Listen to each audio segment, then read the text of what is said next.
বন্ধু চল আজ তোদের ট্রিট দেবো। বন্ধু আজ তুই ট্রিট দিবি?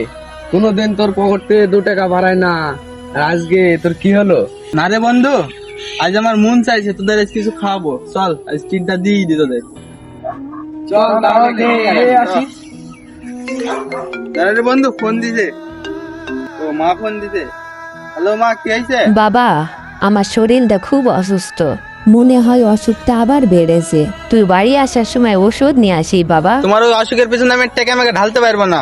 ও আমার ঢালতে ঢালতে আমার জীবন শেষ হয়ে গেল। আমি ঢালতে পারবো না, সবাই মরতে পারে, তুমি মরতে পারো না। তুমি রাখো ফোন।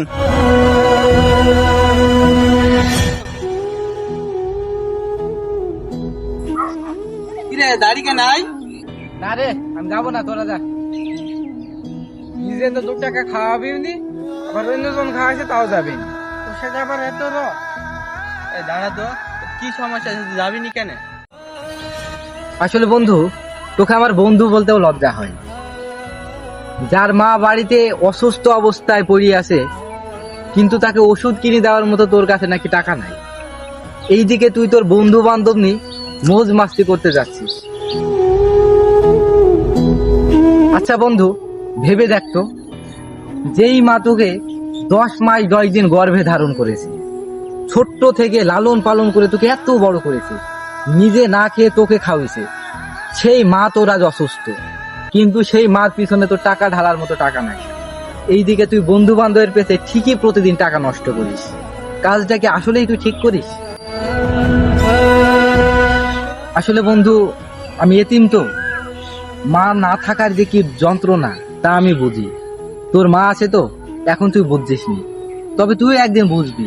যেই দিন তোর মা থাকবে না, সেই দিন তুইও বুঝবি যে মা না থাকার কি যন্ত্রণা।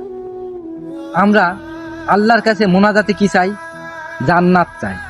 আল্লাহ কিন্তু পৃথিবীতে আমাদের সেই জান্নাতটা দিয়েছে, কিন্তু আমরা সেই জান্নাতের ছায়াতলে থাকতে চাই না। যেই দিন তোর মা থাকবে না, সেই দিনে বুঝবি বন্ধু, তার আগে তুই বুঝবি না। যা বন্ধু, তোরাই মৌজ মাস্তি করে আই। আমার মৌজ মাস্তি করার মতো মন মানসিকতা নাই, তোরাই যা। বন্ধু দাঁড়া। হ্যালো ভাইয়া, মা কি হয়েছে বুঝবি তো? মা কি? ভাইয়া মা তো কি হয়েছে বল।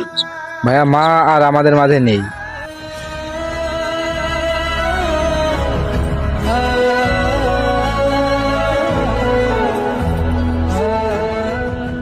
বন্ধু বন্ধু কি হলো বন্ধু?